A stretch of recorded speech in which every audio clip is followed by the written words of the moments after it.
biodiversité abondante et luxuriante, apparaissent des poissons-feuilles. Leurs teintes peuvent varier du noir au blanc, du jaune au vert ou du marron au rouge en fonction du fond sur lequel ils sont posés. Se laissant porter d'un côté à l'autre par le courant, ils imitent à la perfection les débris flottants pour mieux se dissimuler. Loin de là, un poisson fantôme arlequin parade en beauté. Même s'il lui arrive d'évoluer parfois en petits groupes ou en couple, ce poisson, proche des hippocampes et des syngnates, vit souvent en solitaire. Dissimulé dans les herbiers ou dans les gorgones, il se laisse bercer au gré des courants.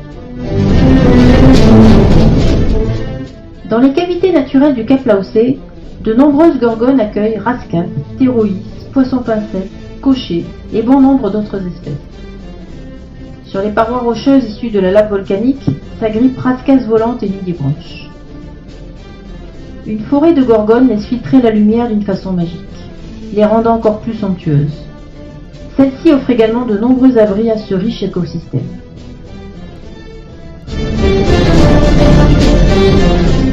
Dans les couloirs de la cheminée, les mérous semblent glisser de trou en trou, tout en évoluant autour d'anémones et de somptueux mais fragiles coraux.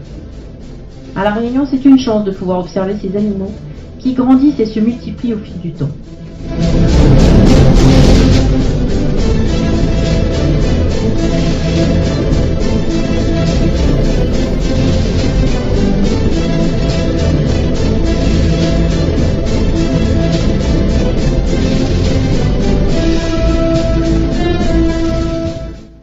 Des carangues bleues sont en chasse. Rapides et vives, elles se faufilent dans tous les sens telles des torpilles en quête d'une proie. Ces poissons peuvent atteindre 1 mètre. Ils vivent en solitaire ou en petits groupes, dans les lagons et sur les pentes externes. Agrippés aux rochers, éponges encroutantes, gorgones et coraux mous s'étalent en dévoilant toute leur beauté, telles des fleurs dans un jardin. Dans cette riche biodiversité, les tortues se régalent voracement, cassant de leur bec coraux et éponges. Prédateurs parmi les prédateurs, elles laissent des traces de leur passage en se déplaçant sur un large territoire. Mais telle est la loi de la nature. Néanmoins, chaque espèce possède son système de défense, laissant une chance de survie à chacun. Survenant de nulle part, un baliste titan peu farouche s'approche pour satisfaire sa curiosité. Avec sa nage particulière, il se déplace en se dandinant d'un côté puis d'un autre. À proximité d'une anémone, le poisson clown a établi un habitat de choix. En effet, bénéficiant de la protection de celle-ci, il n'hésite pas à attaquer des poissons plus gros que lui pour le défendre. Sur le plateau corallien, la vie est intense. Une multitude d'espèces, tout aussi belles les unes que les autres, y ont établi leur résidence.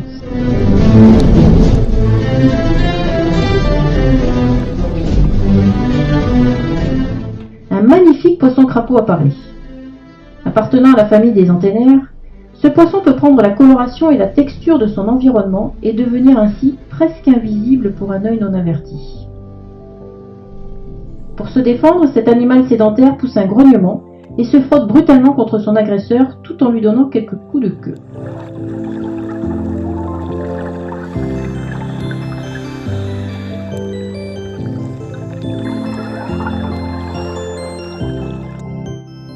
Sur la barge de Saint-Paul, une blénie semble découvrir le groupe de plongeurs.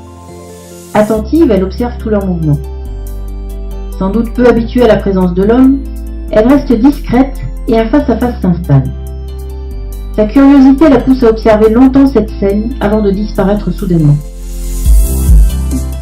Dans ce riche écosystème, la vie est omniprésente. Chaque individu a sa place et joue un rôle prépondérant. Le respect de cet environnement est primordial. Pour préserver cette beauté sous-marine, il en va de la pérennité des espèces et de la conservation des sites. Le réchauffement climatique menace durablement les coraux et rien ne semble pouvoir enrayer ce phénomène de destruction. Cependant, la nature montre qu'elle sait s'adapter pour survivre, même dans des conditions extrêmes.